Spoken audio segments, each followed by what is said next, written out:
দেখো, আমরা আমরা প্রথমে এক কাজ করি, রিভিশন করি। রিভিশন খুব তাড়াতাড়ি করব, রিভিশন যা করেছে খুব তাড়াতাড়ি রিভিশন করে নেবো আমরা। দেখো,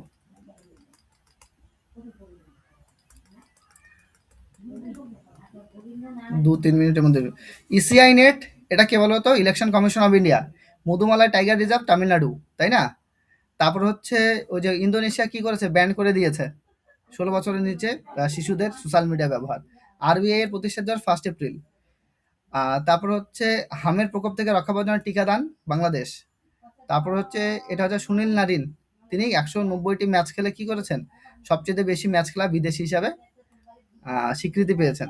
ডিজিটাল লাইফ সার্টিফিকেট, এটা কাদেরকে দেওয়া হবে? যারা পেনশনভোগী তাদেরকে দেওয়া হবে ডিজিটাল লাইফ সার্টিফিকেট। আচ্ছা, তারপর হচ্ছে ইকরা অর্থাৎ আইসিআর এর অনুযায়ী 6.5% জিডিপি বৃদ্ধির কথা রয়েছে। প্রতি বছর বিশ্ব স্বাস্থ্য দিবস পালন করা হয় 7th of এপ্রিল। আচ্ছা, এটা করাই নাই, এগুলো ছাড়া গেছে কেন? আচ্ছা যাই হোক, এগুলো ছাড়া গেছে, ছেড়ে দাও। তারপর দেখো, 6 এপ্রিল বিশ্বজুড়ে কোন দিনটি পালন করা হয়? আন্তর্জাতিক ক্রীড়া দিবস পালন করা হয়। এটা হচ্ছে মাদ্রাজ হেজক, কোথায় দেখা যায়? পেনিনসুলার ইন্ডিয়াতে দেখতে পাওয়া যায়। এদের গায়ে প্রচুর কাঁটা রয়েছে। এটা একটা ছোট মাপের একটা স্তন্যপায়ী প্রাণী। মহাকাশ অভিযানে সৌর প্যানেল এটা চালু করতে চলেছে কে? ধ্রুব স্পেসের সাথে কে মিলে? এনএসআইএল মিলে। তারপর আমরা করলাম এই যে কলাপক্কাম, তামিলনাড়ুর কলাপক্কমে বা কালপক্কমে কি তৈরি হচ্ছে? কালপক্কমে তৈরি হচ্ছে তোমার পারমাণবিক চুল্লি তৈরি হচ্ছে। তবে কি ধরনের পারমাণবিক চুল্লি? First breeder reactor. তারপর হচ্ছে রঙ্গালী বিহু, সবাই যেন স্ট্যাটিক জিকেতেই পড়ছো, বা বহাগ বিহু, এটা হচ্ছে আসাম। তা জিইএম গভর্নমেন্ট ই মার্কেট প্লেস, এটা কে চালু করেছে? এটা হচ্ছে বাণিজ্য ও শিল্প মন্ত্রক। আর জিএম এর পোর্টাল অনুযায়ী জিএমভি চালু কত লাভ করেছে? 5 লক্ষ কোটি টাকা। আচ্ছা, সম্প্রতি নিউজের মধ্যে দেখা গেছে করোনিমা ধৃতি, এটা কি? এটা সামুদ্রিক একটা নেমাটোড প্রজাতি। তারপর মুরলী শ্রী শঙ্কর, তিনি লং জাম্পে 8 মিটারেরও বেশি লাভ দিয়ে কৃতিত্ব অর্জন করেছেন।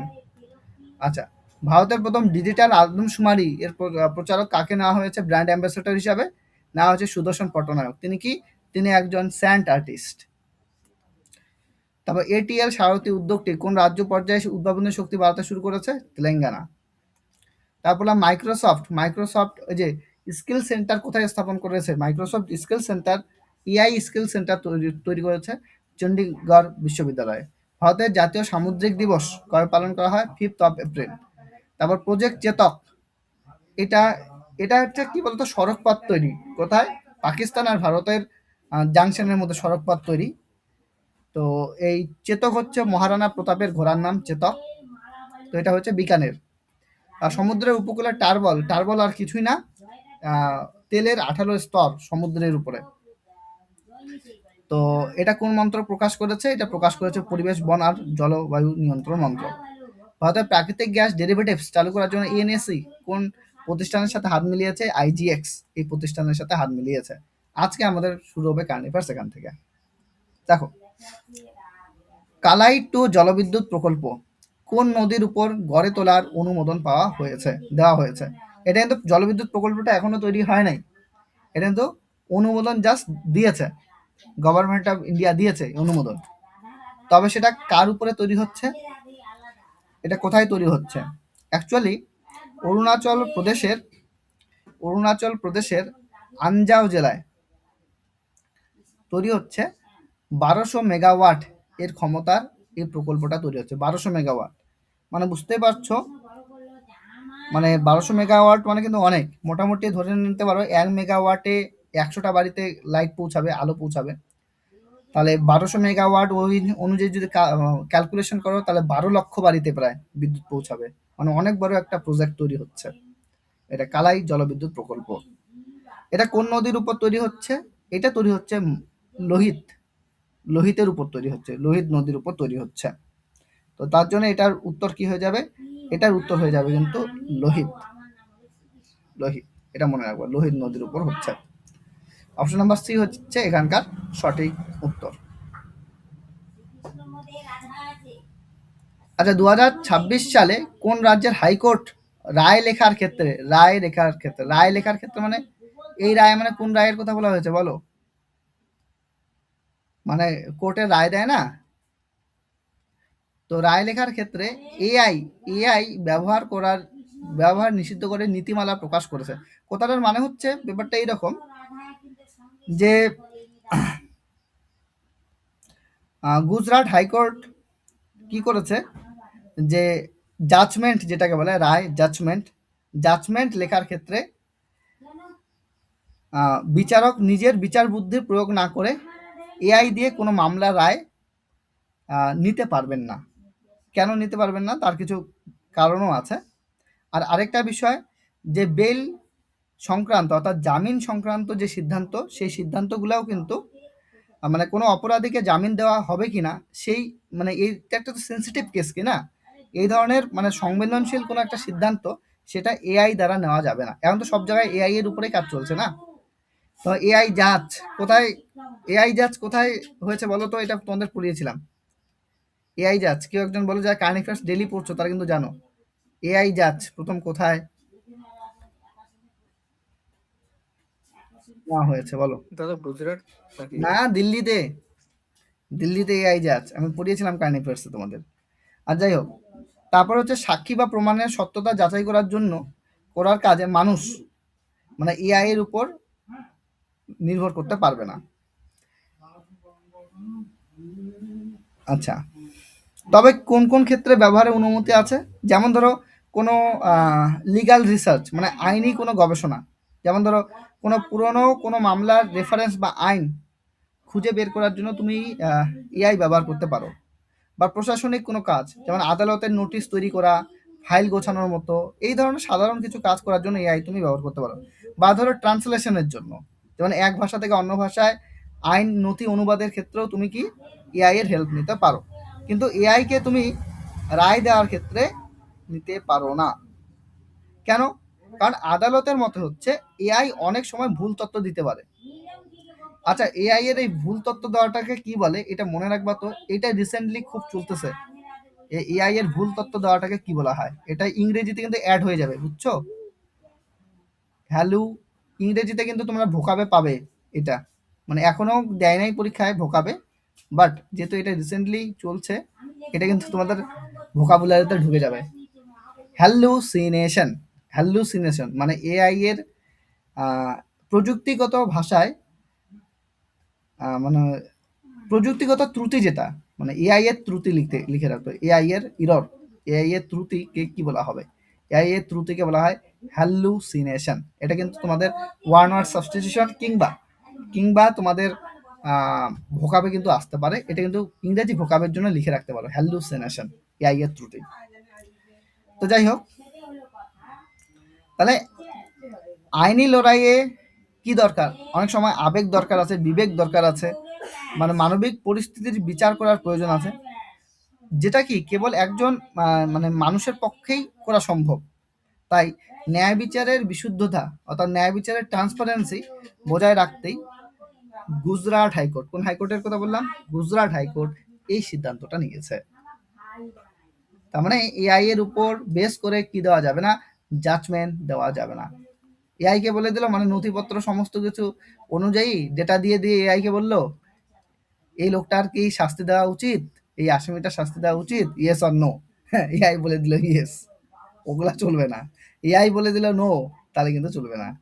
এটা হচ্ছে বিচারককেই নিতে লাগবে, অর্থাৎ হিউম্যান বিংকেই নিতে লাগবে এই ধরনের জাজমেন্ট বা জামিন রিলেটেড কোনো সিদ্ধান্ত, সেটা এআই দ্বারা এখনো হবে না। এটা গুজরাট হাইকোর্ট কি করে দিয়েছে, মানা করে দিয়েছে। প্রত্যেকে বুঝতে পেরেছ আশা করি। দেখো তারপরে, ফার্মার রেজিস্ট্রি তৈরির বিশেষ অভিযান কোন রাজ্য সরকার শুরু করেছে? ফার্মার রেজিস্ট্রি তৈরির অভিযান। দেখো ফার্মার রেজিস্ট্রির ব্যাপারটা কি, ধ্যান দিয়ে শোনো। ফার্মার রেজিস্ট্রি কিছুই না, মানে ফার্মারদের জন্য একটা ডিজিটাল আইডি কার্ড, বলতে গেল ফার্মারদের জন্য একটা digital ID card, digital ID card কাদের জন্য, ফার্মারদের জন্য। ব্যাপারটা কেন এরকম, কেন এই অভিযানটা শুরু করা হয়েছে? ব্যাপারটা হচ্ছে স্বচ্ছতা আনার জন্য, প্রথমত ট্রান্সপারেন্সি আনার জন্য। অনেক সময় দেখা যায় যারা কৃষক নন তারাই কিন্তু বিভিন্ন প্রকল্পের থেকে টাকা পাচ্ছেন, কৃষক না কিন্তু কৃষক রিলেটেড যে প্রকল্পগুলি আসে সেই প্রকল্প থেকে টাকা তারাই পায়। ঠিক আছে, এতে কি হয়, যদি ডিজিটালি ওই কৃষকদের নামকে নথিভুক্ত করা হয়, তাহলে কি হবে, সেখান থেকে জালিয়াতিটা বন্ধ হয়ে যাবে। অর্থাৎ যারা প্রকৃত অর্থে কৃষক তারাই কিন্তু কৃষক রিলেটেড যে সমস্ত প্রকল্প সেই প্রকল্পগুলির সুবিধা কিন্তু পাবে। এছাড়া এছাড়া কি হবে, যারা সত্যিই চাষি তাদের জন্য, দেখো যারা সত্যি চাষি তাদের পক্ষে কখনোই ভেরিফিকেশন করার জন্য বারবার অফিসে আসা পসিবল না। তো তারা একবারে কি করবে, রেজিস্ট্রেশন করে নেবে। ঠিক আছে, আর এর আগে কি হতো, অফিসারদের কাছে মানে হাতে লেখা পুরনো যে খাতা থাকতো, মানে কে কৃষক আর কে কৃষক নয়, সেটা কিন্তু ওই পুরনো লেখা খাতা দেখে মানে যাচাই করা বা জাজমেন্ট করা খুবই সময় সাপেক্ষ প্রথমত, দ্বিতীয়ত হচ্ছে কঠিনও। কিন্তু এই যে ফার্মার রেজিস্ট্রি হওয়ার পর থেকে, অর্থাৎ যারা ফার্মার, যারা কৃষক, তাদের নাম মানে সরকারিভাবে নথিভুক্ত হওয়ার মাধ্যমে কি হবে, যে শুধু অফিসার শুধু কি করবেন, কৃষকদের এই যে ওদের একটা ডিজিটাল আইডি কার্ড থাকবে, ওই আইডি কার্ডের ভিত্তিতে জাস্ট আইডি কার্ডটাকে স্ক্যান করবে, সাথে সাথে তার মানে জমির পরিমাণ কত, সে এখন কতটুকু সার পাবে, বা সে সমস্ত কিছু কিন্তু চলে আসবে। যেমন যখন এখন বর্তমানে যেটা রেশন সিস্টেমে হয়েছে, তুমি যা ফিঙ্গারপ্রিন্ট লাগাও, তোমার যা যা পাওয়ার কথা, তুমি সে সমস্ত কিছু পেয়ে যাচ্ছ রেশন থেকে, তাই কি না? ঠিক সেম সিস্টেম শুরু হচ্ছে ফার্মারদের জন্য। এই ফার্মার রেজিস্ট্রির অভিযানটা কিন্তু শুরু করেছে। কে শুরু করছে? প্রথম কিন্তু শুরু করেছে আমাদের উত্তরপ্রদেশ সরকার, ইউপিতে প্রথম শুরু হয়েছে। তবে এটা কিন্তু ওভারঅল ইন্ডিয়া কিন্তু হয়ে যাবে। এটা উত্তরপ্রদেশে শুরু হয়েছে ঠিকই, এটা আমার মনে হয় ওভারঅল ইন্ডিয়া হয়ে যাবে। ঠিক আছে, বোঝা গেল? তো যাই হোক, তারপর দেখো পোষণ পাখওয়াদা 2026 এর মূল বিষয়বস্তু বা থিম কি ছিল? আচ্ছা, পোষণ পাখওয়াদা, দেখো ব্যাপারটা হচ্ছে, পোষণ পাখওয়াদা হলো ভারত সরকারের মহিলা আর শিশু বিকাশ মন্ত্রকের একটা, বলতে গেলে বার্ষিক সচেতনতামূলক একটা অভিযান। 2026 সালে 9 এপ্রিল থেকে শুরু হয়েছে, এখনো চলছে, সেটা দেশ জুড়ে এটা পালিত হচ্ছে। এই এবছরের যে থিমটা ছিল, সেই থিমটা হচ্ছে maximising brain develop in the first 6 years of life. থিমটা কি ছিল?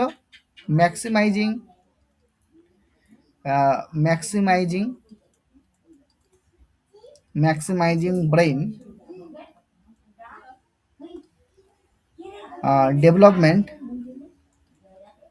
ডেভেলপমেন্ট in the first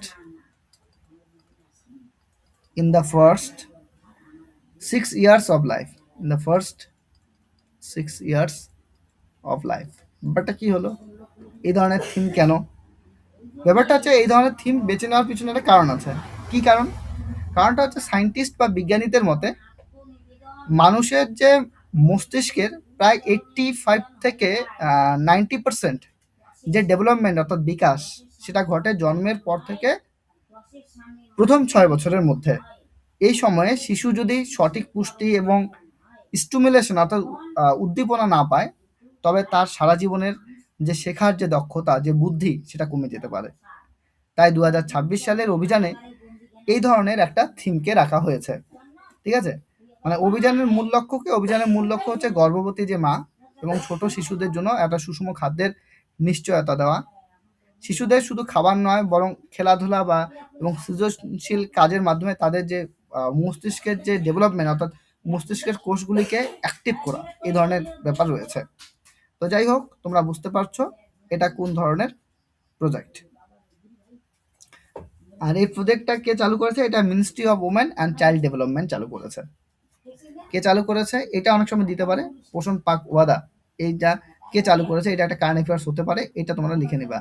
এটা হচ্ছে তোমাদের মিনিস্ট্রি অফ ওমেন, এটা চালু করেছে যে মিনিস্ট্রি অফ ওমেন। আমি থিমটাকে তুলেছি, বাট এটাও কোশ্চেনে হয়। Ministry of women and child development এই সংস্থাটা করেছে। বলো তাহলে, আমাকে বলো উত্তর কোনটা হবে? আমাকে বলো তাহলে উত্তর কোনটা হবে, বলো। বলো ভাই উত্তর কোনটা হবে?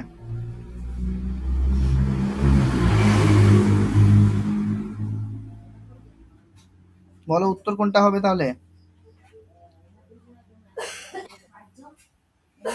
অপশনগুলো কেউ চুজ করতে পারছো না? দাদা অপশন এ। আমি লিখে দিয়েছি অলরেডি। আমি লিখে দিয়েছি অলরেডি। থিমটাকে অলরেডি আমি লিখে দিয়েছি ইংরেজিতে। এটা হচ্ছে থিম। এটাকে বাংলায় ট্রান্সলেট করো। Option C. হ্যাঁ, অপশন সি। জীবনের প্রথম 6 বছরের মস্তিষ্কের বিকাশের সর্বোচ্চকরণ। Maximizing brain development in the first 6 years of life. এইটা হচ্ছে থিম ছিল। যাই হোক, এটা হচ্ছে থিম ছিল।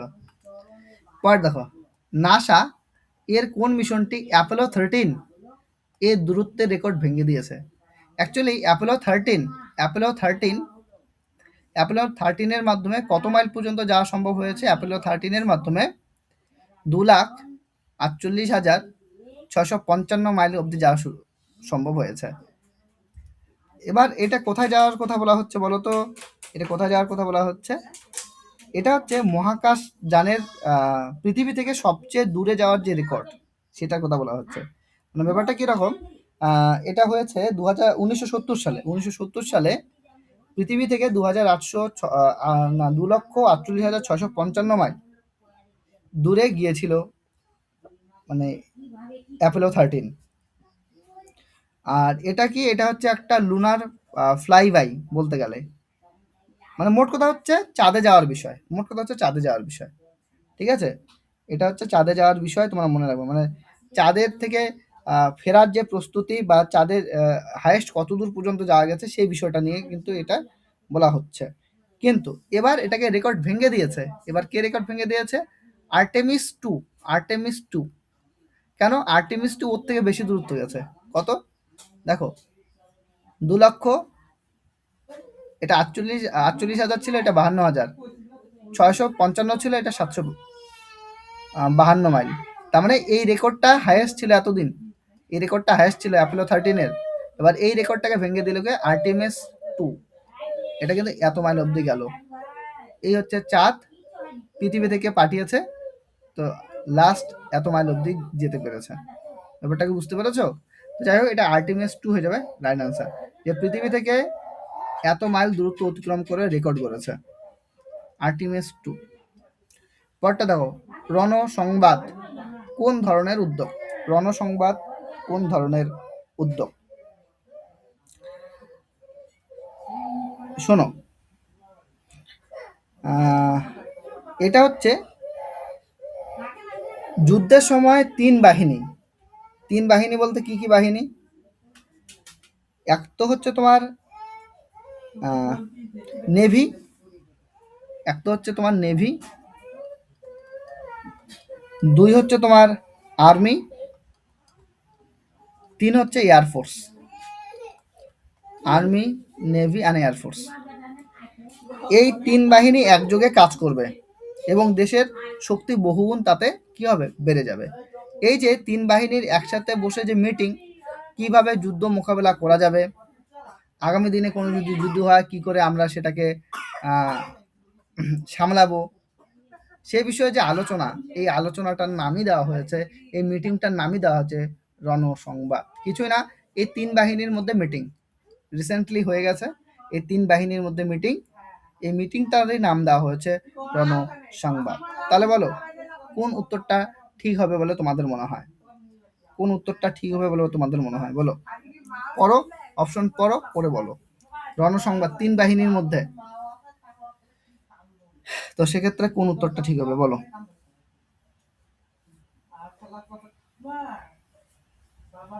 বলো, কেউ বলো।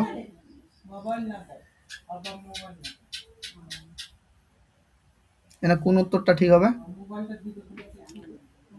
ত্রিদেশীয় সামরিক সেমিনার। ত্রিদেশীয় সামরিক সেমিনার, অপশন বি। হ্যাঁ, নেভি, আর্মি আর এয়ারফোর্স। আচ্ছা, মহাকাশযান মিশন অপারেশন সম্পর্কিত আন্তর্জাতিক সম্মেলন কোথায় অনুষ্ঠিত হয়েছে? আচ্ছা, ইসরোর আয়োজনে এই সম্মেলন মহাকাশ নীতি ও সাইবার সিকিউরিটি নিয়ে আলোচনা হয়েছে। তবে এই যে আচ্ছা, এটার SMOPS এটার পুরো নাম হচ্ছে, এখানে দেখো, স্পেসক্রাফট মিশন অপারেশন কমপ্লেক্স। ঠিক, এটা হয়েছে কোথায়? এটা হয়েছে বেঙ্গালুরুতে। এটা হয়েছে কোথায়? এটা হচ্ছে বেঙ্গালুরুতে। ব্যাপারটা কি? ব্যাপারটা হচ্ছে এরকম যে SMOPS এর আওতায়, মানে এটা একটা জাস্ট একটা প্ল্যাটফর্ম বলতে পারো।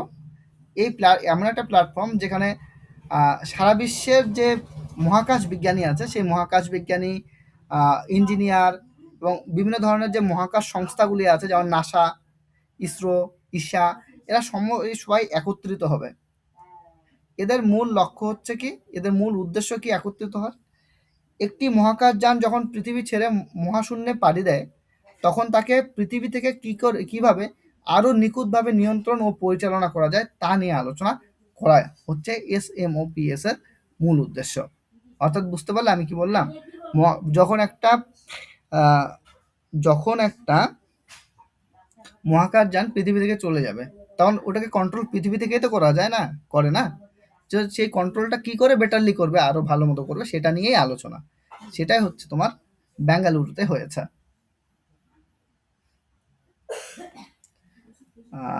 নেক্সট লাস্ট এটা করো, এটা অলরেডি এটা করো, পরে আছে আমরা কালকে করব, এগুলা আমরা কালকে করে নেবো, না সমস্যা নাই। লাস্ট এটা করো, এটা পারবে কেন বলো তো? এটা অলরেডি কিন্তু আলোচনা হয়েছে। বলো, এটা অলরেডি আলোচনা হয়েছে। ডিজিটাল লাইফ সার্টিফিকেট আজকেও আমরা রিভিশন করলাম, এটা অলরেডি হয়ে গেছে, এটা আজকে আমরা রিভিশন করলাম। ডিজিটাল লাইফ সার্টিফিকেট ক্যাম্পেইন 84 ভারতে কি নামে পরিচিত পেয়েছে?